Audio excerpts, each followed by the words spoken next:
On behalf of the AIA Atlanta High School Student Design Competition Committee, I'd like to thank you for participating in this year's competition. We had a cast of 8 wonderful jurors that spent 6 hours reviewing all of your projects. The winning entrants truly deserve the honor of first, second, and third place. Sit back and enjoy these highlights of the design jury process, and I hope this gives you a little bit more insight into how your projects were judged and what criteria was used to decide a winner.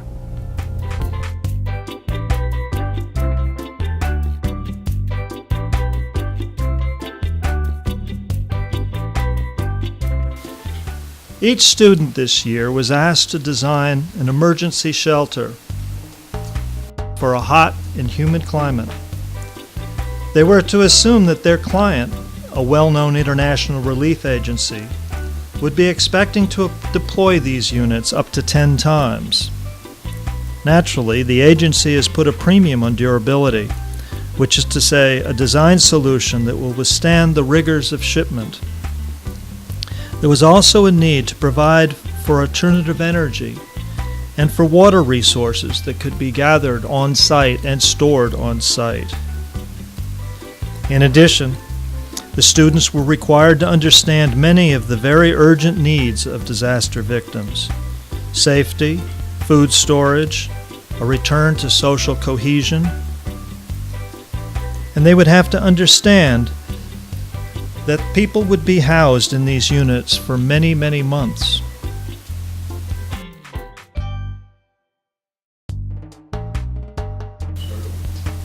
At the end of a 1-month process, each student has come up with 2 or 3 boards which best represent their design.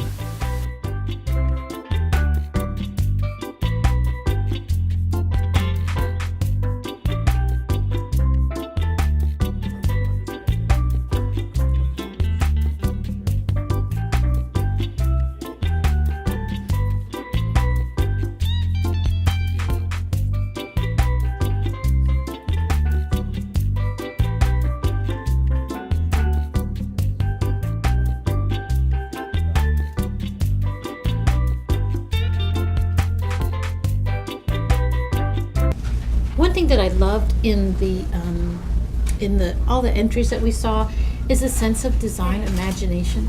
I think that the students really focused on not only the formal imagination that these designs can flip and roll and how they expand from the container, but I also love the way that the students embraced the energy innovations. Furthermore, I think we saw a lot of things that did not reinvent, or that were pragmatic, that used a kit of parts that already exist, so that we could have shelter that's readily deployed in a very feasible amount of time at a cost that could be absorbed.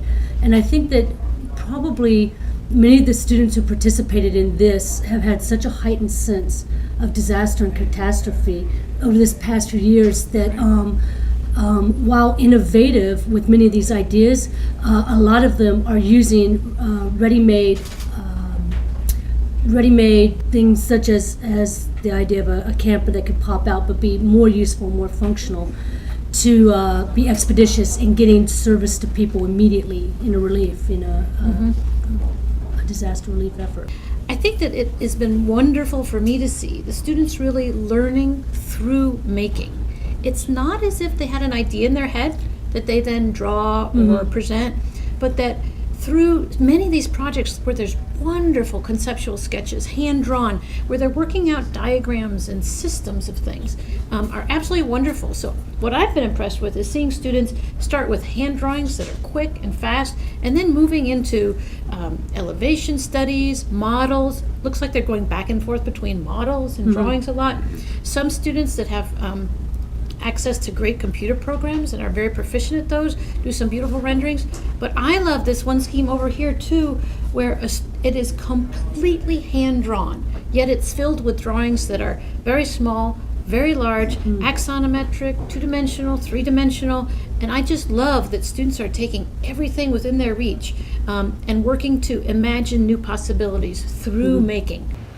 So, from a design perspective, I'm not necessarily oriented to this project. But from an inquiry and an imagination and an energy perspective, I think that this project is extremely potent. And then this model is the thing that really got me. So this is, a literal deployable model, which is kinematically activated and goes up and produces this little toolbox housing. And some of the details, obviously the graphics, and we're really talking about this board and the lower board. I think we've used it too many times today, huh? And then the middle board is obviously the display, and again, you can start to see some graphics on each board, obviously the graphics on the lower one, and then the rendering of the vehicles on the second board. But down below, we also got into some of the details, one of the things like pneumatic vacuum elevators. So there was kind of an exploration. It really is conceptual, and we're kind of getting an overall, and then we're getting some of the details and thoughts. We're not getting floor plans and elevations, etc. But we're still getting quite an exploration and a very interesting graphic proposal that isn't traditional or isn't computer generated, that kind of speaks, like we talked about today, to the hand and the sketching and the moving through some of these ideas just visually. You have an arsenal of tools. You should look at, like we're saying, 2D, 3D, analog, digital, and what you create or the ideas that you generate should inform one another. You can't just create something, put it down, and move on to the next thing. What you do with your hands, what you do on the computer, there's a dialogue across all things that should be, use them to inform each other and develop iterations. And in the end, all these components should strengthen the final product. And as we always say, presentation is 90%, and you got to remember of projects like this, what's important is to really think of your jurors. Think about the people you're going to be putting in front of, that you're not there to tell your story. That I think a lot of the things that we saw with sketches and things that could have been really improved, like you're saying, create that stronger link between the digital and then the sketches, and also think about your juror. There was some text that you couldn't even read, you need to bump that up. And we always said in school, stand 10 feet back, and can you read everything? Can you get an idea of what's going on? Boons is a scheme that develops sleeping pods, very compressed sleeping quarters, so you're in a sleeping slot.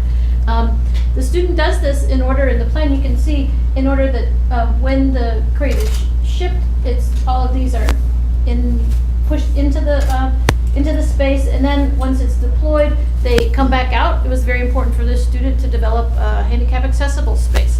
And so I think it's a very interesting way that he makes those sleeping quarters compact so that this open space can exist. Some other strengths of the scheme are there's a water Right here, where it kind of comes down. right. There's what's a beautiful it's a beautifully rendered and Right quite there. sophisticated scheme. So it's got the solar panels, the sloping solar panels. It's got the ventilation screen. It's got a water collection area. Materiality looks like corrugated metal. Now I don't know if you can see these little skylight, that's a just really the gabled lighting strategies above the windows here. I think that this is a readily deployable, sustainable kind of material, or affordable type of material. Also, we had talked about spaces, opportunities for inside and outside space. Although it is kind of long and narrow, shooting down that thing there, what can happen on the inside, or as Ann was saying, what you choose to push in and out, how you start to change that configuration. Just the fan, the typical fan, there's some real simple things that are put in here beyond what we're all trying to do, passively collecting photovoltaic. But they've thought of the systems. I mean, that's half the battle for a lot of these students, is that they've integrated them and they've thought of them. Definitely one of the strengths we saw was the increased computer design capabilities. The renderings were amazing. Probably one of the things that could have benefited the presentations by the students was simple things like room names and room sizes. This oftentimes was missing. And as the designer, you often forget that I know this design inside and out, but somebody looking at it for the first time, they have no idea. So there's small bits of information, but important information. Yeah, I would have to agree. It's about communication again, and you have to be able to get your ideas across, because oftentimes your client may not get it. We as designers, we think in terms of space, but most people don't. So you have to be able to communicate your ideas clearly and have enough time. Sometimes, well, you don't have enough time, but you've got to, identify your priorities, and that's getting the message across to people. So I would think that, this was probably one of the better examples that we saw in this presentation around the kids actually laying out their plans, discussing it in text because they're not here to explain it. We saw some real good presentations, actually one that might have been a little better than this, but they didn't have the layout of the plan to show how beds work, how the space actually works. Areas. And although this is that container-esque shape, I want to show you a design element that I thought was just quite striking. The clear story that this person comes through with, and actually showing, understanding that there's going to be something there fascinating and imagining what that reflected could be like, reflected light could be like. And this has the water collection and photovoltaic. So. Can they give any indication of like what the skin of it is made of? Or? He went on to talk about the lead design, and that he went through red cradle to cradle or sheet, and that materials for this was good, a polymer. That they actually stated that they would envision this being used in all different places. The material used on the walls and floor is a synthetic polymer and fits the requirements of lead and cradle to cradle design. Synthetic polymer is effective in any kind of environment because of its waterproof and releases only water vapor if burned, and that they envision this being able to be used in any number of environments and climates. One of the components was this project is to convey it readily to other people so that they could get behind it and fund it and support it. So it's essential that you work very mindfully at how am I going to tell this story logically, interesting, artistically, compellingly. And I think that all of this craftsmanship is going to be essential to a good project. Yeah. We like this project because it's really looking at very innovative ways of generating power, right? So, and there's a tremendous amount of energy and sort of creativity and whimsy here. So, for example, the house is really thought of as a machine, and there was a clear thesis in this project, which is that this is about sustainable, renewable energy, and we think that they did that very well. And of the two boards that, you've got the concept, you've got diagrams, hand sketches. You can tell that they have done some computer work. There are elevations and a rendered model and a composite.